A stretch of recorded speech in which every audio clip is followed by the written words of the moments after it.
빼밀 여러분, 안녕하세요. 살빼남입니다. 이론과 실전이 다를 수 있는 건 당연하죠. 다이어트도 그렇습니다. 이론상으로는 이런데 실전은 다른 경우가 정말 많아요. 오늘은 그 중에 베스트 3를 한번 알아보겠습니다. 인생은 실전이다 라는 말도 있고, 연애를 글로 배워서 그렇다 이런 말도 있어요. 이론과 현실 그리고 실전이 다른 경우가 굉장히 많습니다. 다이어트에서도 어떤 경우가 그런 게 있을까요? 오늘은 연구와 이론보다는 이 현실과 임상을 바탕으로 제 15년 임상 경력과 함께 한번 알아보겠습니다. 첫 번째는요, 야식입니다. 이론상으로는 이래요. 내가 언제 뭘 먹든 결국 하루 종일 먹은 음식의 종류와 양이 똑같다면 밤에 먹든 아침에 먹든 아무 상관이 없지 않을까요? 예를 들어서 제가 아침, 점심, 저녁에 먹은 거 다 합해서 닭가슴살 3개라고 해볼게요. 이거 대신 아침, 점심은 안 먹고 저녁과 야식으로 닭가슴살 3개를 먹으면 어떨까요? 결국에 음식 먹은 게 똑같으니까 살찌는 건 똑같지 않을까요? 이런 생각으로 야식을 먹어도 상관없다고 생각하는 경우가 많이 있습니다. 네.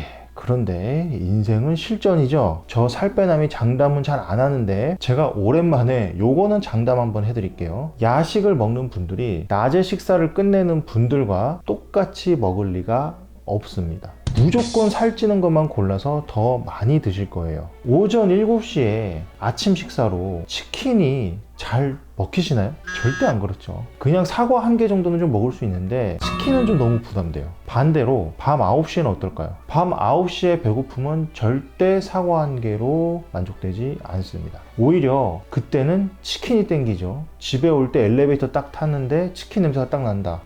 이미 시키고 있습니다. 이거는 사람이라면 당연한 거예요. 사람은 밤이 되면 살찐 음식만 골라서 먹게 되어 있고요. 또 더 많이 먹게 되어 있습니다. 그리피스 간호대 18년도 연구를 보면 이렇게 밤늦게 먹을수록 안 좋은 음식을 먹을 확률이 더 높다고 합니다. 건강과 다이어트에 안 좋은 음식이요. 또 오사카 의대의 19년도 연구에 따르면 밤에 먹는 사람은 더 많은 칼로리를 섭취한다고 하죠. 이건 그럴 수밖에 없는 게 밤늦게 먹는 야식은 정말 배고파서 먹는다기보다는 하루 종일 일하고 나서 스트레스 때문에 먹기 때문이죠. 가짜 식욕이라고도 합니다. 이론상으로는 여러분이 똑같이 먹는다고 생각을 하실 수 있는데 이 현실에서는 그렇지가 않은 거예요. 이론상으로야 여러분 옆에 게임기가 있든 핸드폰이 있든 침대가 있든 책상만 있으면 딱 앉아서 공부한다고 생각을 하시죠. 하지만 과연 옆에 핸드폰과 침대가 있는데 계속 공부하기 쉬울까요? 아니면 누워서 핸드폰 보는 게 더 쉬울까요? 여러분의 인내력은 대부분 한계가 있습니다. 거기서부터 이미 이론은 와장창 무너지기 마련이죠. 따라서 여러분은 야식을 절대 드시지 말아야 합니다.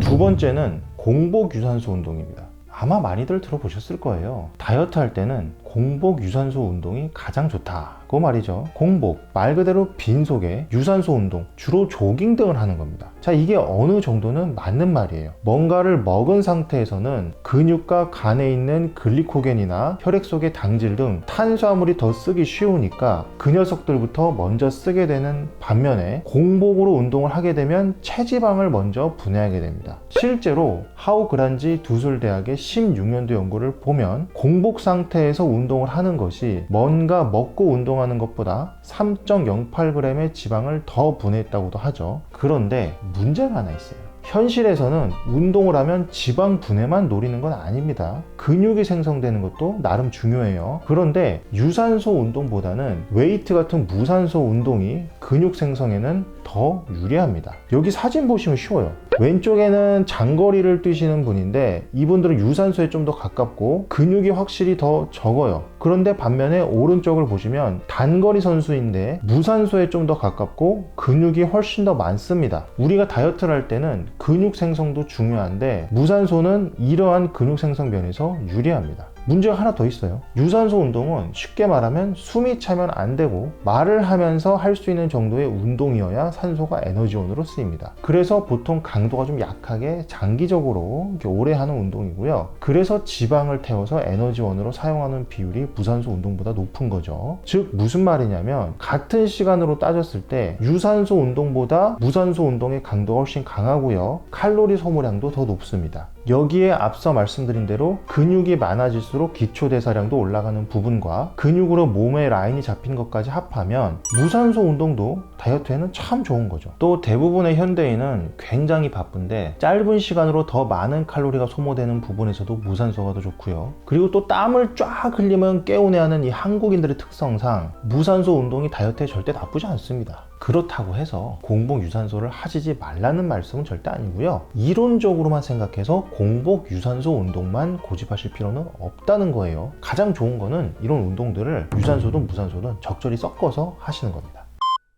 세 번째는 아침 먹기입니다. 이론상으로만 생각하면 원래 아침을 안 먹던 사람이 추가로 아침을 더 먹게 되면 살이 더 찔 것 같아요. 예를 들어 원래 아침을 안 먹으면서 하루 2000칼로리 먹던 사람에게 아침을 먹으라고 하면 아침 300, 500 정도 칼로리가 추가되면서 하루 2300, 2500 칼로리 정도가 되니까 살이 더 잘 찔 것 같아요. 그런데 전혀 그렇지가 않습니다. 영국, 호주, 미국, 아일랜드, 뉴질랜드 등의 선진국에서는 정부 차원에서 이렇게 말하고 있어요. 아침을 먹는 것이 건강에 더 좋으며 살이 빠지는 것에도 도움이 될 수 있다.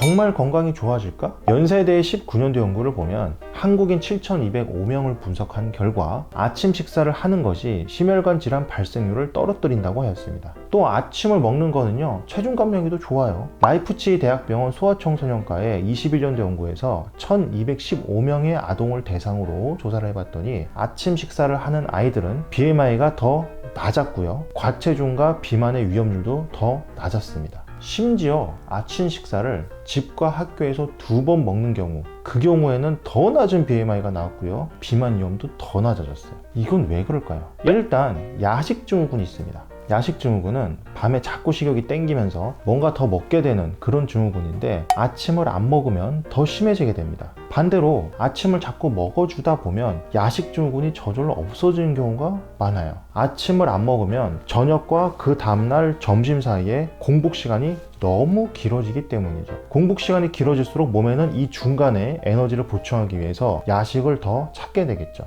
또 아침을 먹으면 좋은 게 점심의 폭식이 예방되기도 하고요. 생활 사이클도 규칙적으로 바뀔 수 있다는 장점도 있습니다. 아무래도 아침을 먹으면 일찍 일어나야 되고 그러려면 일찍 자야 되기 때문이죠. 따라서 여러 가지 장점들이 굉장히 많고 또 정체기와 요요를 방지하는 데 규칙적인 생활 습관이 굉장히 큰 부분을 차지하기 때문에 저는 다이어트를 제대로 하시려는 분들에게는 꼭 아침을 드시라고 권장하고 있습니다. 이론이 어떻든 임상 실전에서는 아침을 드시는 게 거의 무조건 더 좋아요. 구독과 좋아요를 누르면 요요가 안 올지도. 오늘은 이렇게 해서 다이어트에 있어서 이론과 실전이 다른 부분들을 한번 좀 알아봤습니다. 이론이라는 거는 아직 현실에서 검증되지 않은 것들이 꽤 있기 때문에 이것들을 그대로 현실에 적용했을 때 문제가 있는 경우가 좀 있어요. 학문에서는 이것들을 가설이라고 하고 여러 검증을 거쳐서 단단해진 애들은 더 이상 가설이 아닌 거의 하나의 진실로 받아들여지죠. 물론 그 진실마저 학문이 좀 발달하면 조금씩 깨지긴 합니다. 칼로리 절대 이론이 혈당, 인슐린 이론들에 의해서 좀 이렇게 깨진 것처럼요. 특히 일반인 분들은 본인의 생업을 하시다 보니까 이런 학계의 변화에 좀 민감하기는 어렵고요. 옛날에 이미 깨진 이론이나 낡은 이론만 알고 계신 경우도 좀 많아요. 그러다 보니 더더욱 이렇게 조금 지금 현실과 좀 안 맞는 이론들을 알고 계신 경우도 있는 것 같아요. 그리고 사실 제가 말씀드린 것들도 따지고 보면 새로운 최신 이론들인 것들도 좀 있어요. 물론 검증이 된 것들 좀 위주로 말씀드리긴 했지만요. 마지막으로 혹시나 해서 말씀드리는데 역시 그래서 실전이 중요해,